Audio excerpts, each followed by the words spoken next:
My mother abandoned me at 16 to prioritize my half-siblings. 17 years later, she showed up demanding $30,000 for their college. But I pressed charges and got a restraining order that destroyed what little she had left. I'm 33 years old. I work in upper management for a tech company. And honestly, I need to tell this story because what happened a few months ago still has me processing a lot of things. Basically, my mother showed up out of nowhere after years of not talking to me, demanding that I pay for my half-siblings' college education. And when I say demanding, I mean she literally showed up at my workplace and then physically attacked me. But anyway, I guess I should start from the beginning so everything makes sense. My mom had me when she was 20, and my biological father, that asshole, left us before I turned 1. I don't know him. He was never in my life. And honestly, I never really cared much because I grew up without him from the start. My mom worked whatever she could, doing double shifts at restaurants and stuff like that, and the truth is the first years were hard, but it was us two against the world. Or at least that's what I thought. When I was like 8 years old, maybe almost 9, my mom met Jeffrey somewhere, I think at her job or something, and they got married pretty quickly. Jeffrey was a normal guy, worked in construction. He wasn't bad to me at first, like he wasn't the evil stepfather from the movies or anything like that, but we also weren't super close. You know what I mean? It was more like he was there and I was there, and we all coexisted in a civilized way. Things started to change when I was like 11 or 12, and my mom got pregnant with twins. I remember perfectly when they told me because they made a whole production out of it, like special dinner and everything, and they explained I was going to have little siblings. I was excited. Honestly, I thought it would be great to have younger siblings, be the big brother, and all those things you imagine when you're a kid. The twins were born when I was 12. They were a boy and a girl, and at first everything seemed normal. I mean, there were 2 babies in the house, and that meant less attention for me, but I thought that was normal, right? All babies require a lot of attention. But over time, I started noticing weird things. Little things that, looking back, I should have seen as red flags. For example, when I asked for something, I don't know, new sneakers because mine were destroyed. My mom always said there was no money, that I had to wait, that mine still worked. But the twins always had new clothes, new toys, everything new. My mom would say things like, well, they're younger, they need more things, and I swallowed it because I wanted to believe it made sense. Or when there were school events, my parents would religiously go to all the twins' presentations, even the most insignificant ones. But they almost never went to mine. One time I had a math competition where I placed second in the entire school, and I begged them to go. But my mom said the twins had something that same day, and they couldn't leave them alone. They were like 4 years old at that point. They definitely could have. I asked someone to watch them for 2 hours. By the time I was 15, it was super obvious I was less important in that family. The twins were the center of everything. All conversations revolved around them, all the money was spent on them, all my parents' time and energy went to them. I was basically invisible unless they needed me to do something, like babysit the twins or help with household chores. And don't get me wrong, it's not that I hated my half-siblings. They were just kids, it wasn't their fault. But I did start resenting my mom and Jeffrey for the obvious difference in how they treated us. And then came the day that basically changed my life forever. I was 16, almost 17. It was a Friday afternoon and I had just gotten home from school. My parents called me to the living room. They were both sitting on the couch with those serious faces you make when you're about to give bad news. And I thought maybe someone had gotten sick or something. My mom got straight to the point. Told me they needed to talk to me about my future. Basically, they explained they'd been thinking a lot about family finances, and that with the twins growing up and needing more things, and with expenses increasing, they could no longer support me the way they wanted to. Jeffrey said something like, "We think you're old enough to be independent," and my mom added that they thought it would be good for me to learn to fend for myself early. I sat there processing what they were saying, and I asked them, "Are you kicking me out? Are you seriously throwing me out of the house?" And my mom, with that voice like she was being super reasonable, told me it wasn't kicking me out, it was helping me grow, that many kids my age already worked and lived alone, that it was an opportunity to mature. But then Jeffrey let the real truth slip when he said something like, "We have to prioritize our children. resources are limited, and when he said our children, it became crystal clear he wasn't including me in that category. I tried to reason with them, told them I was still in high school.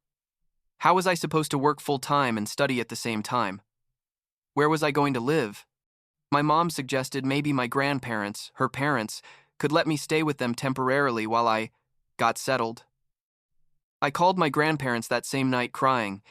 You know, that ugly crying where you can't even breathe right, and I told them everything. They were furious, absolutely furious with my mom. My grandmother yelled at her over the phone, things I'd never heard come out of her mouth, and the next day they came in their truck to pick me up. My parents gave me a week to pack my things and leave, as if it was so generous of them to give me 7 days. The twins were like 4 years old at that point, and I remember they didn't understand what was happening. They asked me why I was putting all my clothes in boxes, and I didn't know what to tell them. How do you explain to 4-year-old kids that their parents are choosing them over you? Living with my grandparents was, honestly, the best thing that could have happened to me despite the horrible circumstances. They supported me completely, gave me my own room, never made me feel like a burden. My grandpa helped me get a part-time job at a hardware store where he had a friend, and between school and work, I basically had no free time. But it was okay. It kept me busy, and I didn't have to think so much about the fact that my own mother had abandoned me. I finished high school with good grades, not excellent because working 25 hours a week while studying is brutal, but good enough to get into a decent state university. The college thing was complicated because I had no money. My grandparents were retired and living on a small pension, so they couldn't pay for it. And my parents, well, obviously they weren't going to help. I applied to every scholarship I could find and got some small ones, but it wasn't enough. In the end, I had to take out a giant student loan, and my uncle, my mom's younger brother, offered to be my co-signer because I needed someone with good credit. During those college years, I worked all the time, like 2 jobs. Some semesters, I took night shifts, did whatever was necessary. I slept like 4 or 5 hours a night, lived basically on ramen and coffee, but I was determined to graduate and prove I could do it alone. I didn't talk to my mom at all during those years. 0 contact. She tried to call me a couple times during the first year after I left, but I never answered. Why would I? To hear her justify what she did? To have her tell me she did it for my own good? No thanks. My grandparents didn't talk to her much either, basically just at obligatory family gatherings where they had to be in the same place, and they'd tell me from time to time how the twins were doing, like they'd started school, they played soccer, things like that. I listened but didn't really care, or at least that's what I told myself. The truth is, it did hurt a little to think about them having the childhood I didn't have, with 2 present parents who loved and supported them. I graduated at 22 with a business administration degree and got an entry-level job at a mid-sized tech company. It wasn't glamorous. Basically, I was analyzing data and making boring reports. But it paid well and had benefits. I kept living super frugally, like roommates in a tiny apartment, no car for years, not going out to expensive restaurants or anything like that, all so I could pay off that damn student loan as fast as possible. I worked like crazy, stayed late hours without getting paid, volunteered for all the difficult projects nobody else wanted, basically became that person who's married to their work. And it worked. At 25, I got promoted to supervisor. At 28 to manager. And like 6 months ago, when I turned 33, they gave me another huge promotion to upper management.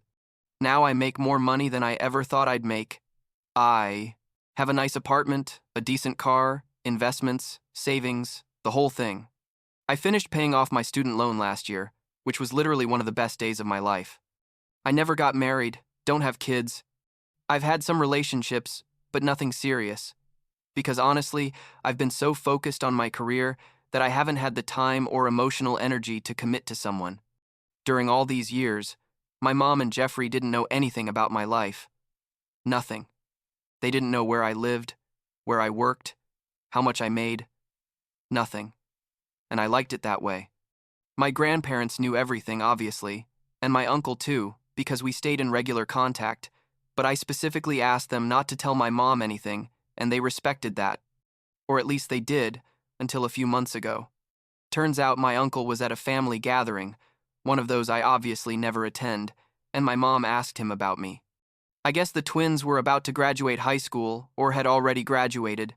They'd be like 21 now, and my mom was stressed about the college thing. My uncle, without thinking about the consequences, told her I was doing very well, that I had an excellent management job, that I was doing very well professionally. He didn't give specific details, but it was enough for my mom to start doing her calculations. One Saturday afternoon, like 4 months ago, I was at my apartment watching Netflix or something when someone knocked on the door. I wasn't expecting anyone, so I looked through the peephole and almost had a heart attack. It was my mom and Jeffrey. I have no idea how they got my address. I assume they begged my uncle or my grandparents until one of them gave in. I seriously considered not opening, but I knew if I didn't open they were going to keep coming, so I opened the door. My mom tried to hug me immediately and I stepped back. Like, no way. And I asked them what they wanted. She had that fake smile I recognized from my childhood, the one she'd put on when she was going to ask me for something, and she started with this whole act of, "Oh, son, it's been so long. We've missed you so much. You look so good. Your apartment is beautiful." Jeffrey was just standing there awkwardly, nodding at everything she said. I asked them directly, "What do you want?" Because I knew they hadn't come after 17 years just to catch up. And that's when they dropped the bomb. My mom explained that the twins wanted to go to college, that one wanted to study engineering and the other medicine or something like that. That they were very smart and had a lot of potential, but they didn't have the money to pay for it. They said they'd been thinking about me and that since I'd been so successful and was clearly doing so well, maybe I could help with my half-siblings' college expenses. When I say I was speechless, that's an understatement. I asked them if they were serious, if they'd really just shown up after almost 2 decades to ask me for money for the children they chose over me. My mom immediately got defensive, saying it wasn't like that she'd always thought about me, that she'd done the best she could in a difficult situation, that now was an opportunity for everyone to be family again. Jeffrey added, something about family responsibility and how we all should support each other. I told them they were completely insane if they thought I was going to give them a single dollar, and they needed to leave my house immediately. My mom started crying, obviously, like total crocodile tears, saying I was her son. How could I be so cruel? That she'd raised me and sacrificed so much for me. That's when I exploded. I yelled at them, literally yelled, that she hadn't raised me, that she'd abandoned me when I was 16 because her other kids were more important, that she'd thrown me out on the street without caring how I was going to survive, that everything I had now was because I'd achieved it alone without her help.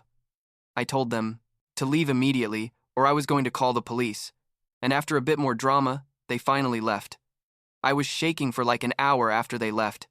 I had so much accumulated rage, I felt like I was going to explode. I thought that would be the end of it, that they'd get the message and leave me alone. But oh no, this was just getting started. My mom started sending me emails, like one every 2 days, with these super manipulative messages. She listed all the things she supposedly did for me when I was a kid. Like, I gave you a roof for 16 years. I fed you. I clothed you. I took you to school, as if those weren't literally the basic obligations of a parent. She'd say things like, I always knew you'd be successful, and I'm so proud of you, and the twins admire you so much even though they don't know you. Each email was more ridiculous. And the last, some were super sweet trying to appeal to my emotions, others were more aggressive implying I was selfish and ungrateful. I blocked her email after like 2 weeks of this, but then she started calling me at work. I don't know how she got the office number, but somehow she did. The first time she called, my assistant put the call through because my mom identified herself as a family member with an emergency. When I realized it was her, I hung up immediately. She called like 3 more times that day, and I told my assistant to never put calls from that woman through to me again. And then, because apparently she can't take a damn hint, she showed up at my work. She arrived at the building reception, asking to see me, saying she was my mother and it was urgent. Security called me asking if I wanted them to let her up, and obviously I said no, that I didn't know her, that I didn't have any appointment with her. I felt horrible saying I didn't know her.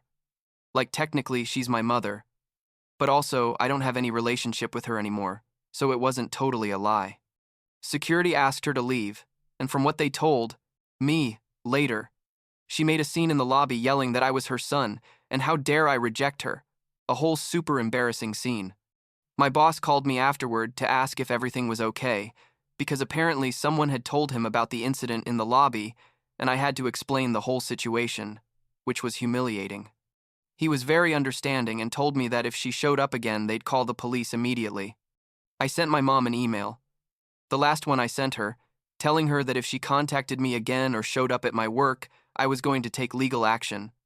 I thought that would finally stop her. 2 weeks later, I was getting to my apartment after a long day at the office, like 8 at night. I was tired and just wanted to eat something and sleep.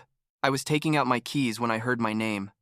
I turned around, and there was my mom, getting out of her car that was parked on the street. She asked if we could talk, that she just wanted 5 minutes, and I told her no, that I'd already made it very clear I didn't want contact with her, to leave before I called the police. She started getting closer, and I backed away, and then she started yelling at me, saying I was ungrateful, that she'd given me life, that I owed her everything I had. How could I be so selfish when my siblings needed help? I told her those weren't my siblings, that I barely knew them, that she'd made it very clear when she kicked me out that I wasn't part of her family. That made her completely crazy. She came at me and started pushing and hitting me in the chest. They weren't strong hits because she's not a very big woman, but it took me completely by surprise. I tried to get away without pushing her because I didn't want to hurt her. I just wanted her to stop touching me, and I was yelling for her to leave me alone. Fortunately, there was a neighbor coming out of her apartment who saw everything and yelled that she was going to call the police. That made my mom stop. I stood there with my heart beating super fast, breathing like I'd run a marathon, and she started crying, saying I'd made her come to this, that she'd never been violent, but I'd pushed her to that point with my cruelty. The police arrived like 10 minutes later. My neighbor explained what she'd seen. I told them the whole story of the harassment I'd been going through, showed them the saved emails I hadn't deleted, told them about the incidents at my work. The officers talked to my mom, and she tried to play the victim, saying she just wanted help for her other children, and I was unfairly rejecting her. One of the officers asked me if I wanted to press charges, and I said yes, without hesitating for a second. I pressed charges for assault, and the next day, I went to court to request a restraining order. I had to fill out a ton of papers explaining everything that had happened, present evidence of all her contact attempts, witness statements from my work and from my neighbor. It was emotionally and mentally exhausting, but I knew I had to do it because she clearly wasn't going to stop on her own. The restraining order was approved, like 2 weeks later. My grandparents called me super worried because my mom had told them her version of events, obviously omitting all the parts where she'd been harassing and attacking me. I explained everything that really happened, and they believed me because they know me, and they know what my mom is like. They told me that Jeffrey had apparently taken the twins to live with his parents in another state, basically fleeing from the whole mess. I don't know if they got divorced or what, but apparently Jeffrey finally saw the kind of person my mom was and decided he didn't want his kids growing up with someone capable of doing what she did. My grandparents told me they'd decided to distance themselves from my mom too. Basically, they told her that what she did to me when I was 16 was unforgivable and what she did after was even worse. And that until she did some serious reflection and maybe therapy, they didn't want much contact with her. Because that hurt a little because I know she's their daughter, but it also made me feel validated, you know? Like I wasn't crazy for feeling betrayed and angry about everything that happened. Now, like 3 months after all that drama, things have finally calmed down. My mom hasn't tried to contact me since the restraining order was issued. I assume her lawyers or the police made it very clear that if she did, she'd have serious legal consequences. I've been going to therapy because this whole situation uncovered a lot of trauma I'd been ignoring for years, and that's helped quite a bit. My therapist says I have every right to maintain my boundaries and that I don't owe my mom anything just because she gave birth to me, which is something I needed to hear from someone professional. As for the twins, I don't know anything about them, and honestly, I have no desire to seek out a relationship. It's not their fault, what happened, but they're not my responsibility either. They have their father, and apparently they have paternal grandparents who are helping them, so they'll be fine. Part of me wonders sometimes if my mom told them the truth about why I left, or if she gave them some edited version where she's the victim, but I guess I'll never know, and it doesn't really matter anyway. Last week, my uncle sent me a message asking how I was, and apologizing again for telling my mom about my professional success. I told him not to worry, that it wasn't his fault, that my mom would have found a way to contact me eventually anyway. He told me my mom is now living alone in a small apartment and working in retail because, without Jeffrey's income, she's struggling financially. I'm not going to lie. A very small part of me felt sorry hearing that, but then I remembered she chose this path 17 years ago when she decided I was disposable, and that pity evaporated pretty quickly. I guess if there's any lesson in all this, it's that actions have consequences and you can't treat people like garbage and then expect them to help you when it's convenient. My mom completely burned that bridge when she kicked me out of the house as a teenager, and there's no amount of tears or manipulation that can rebuild it. I'm at peace with my decision, and finally, after all these years, I'm starting to let go of all that rage I'd been carrying.